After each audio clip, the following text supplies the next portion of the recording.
আজকে আমরা ভিন্ন কিছু দেখব।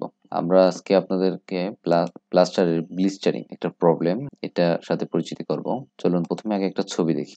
আপনারা এখন যে ছবিটা দেখছেন এটা হচ্ছে যে আমার একটা সিলিং প্লাস্টার ছিল, তার গায়ে ফোস্কা জাতীয় কিছু আছে। এটা অনেকগুলো কারণে হতে পারে। আমার প্রজেক্টে যে কারণে হয়েছে সেটা হচ্ছে যে মিস্ত্রিরা রাতে যে কাজটুকু করে, অনেক সময় আছে যে ওদের কাজ করতে করতে সন্ধ্যার পরে বা অনেক সময় রাতেও কাজ করে। তো সেই কাজটা হচ্ছে যে ওরা মানে ফিনিশিং দিয়েছে কিন্তু সেটিং হওয়ার জন্য পর্যাপ্ত সময় দেওয়া হয়নি। আমরা পরের দিন হয়তো বা সকালে এসে কিউরিং করে ফেলেছি। তো তখন দেখা যায় যে এই পানিটা ওই কাঁচা সিমেন্টটা শোষণ করে নেয়। শোষণ করে নিলে ওটা তখন এই প্রবলেমটা ক্রিয়েট করেছে। আবার অনেক সময় হচ্ছে যে বাতাস ঢুকেও এই সমস্যাটা হতে পারে। তো আমরা সতর্কতার সাথে যদি আমাদের কাজগুলো আমরা সম্পূর্ণ করি তাহলে এই ধরনের ক্ষতি থেকে আমরা পরিত্রাণ পাবো। তো এই ছিল আজকের আলোচনা। ভালো লাগলে লাইক, শেয়ার, কমেন্ট করবেন। আজকে এই পর্যন্তই। সবার সুস্থতা কামনা করে শেষ করছি। আসসালামু আলাইকুম।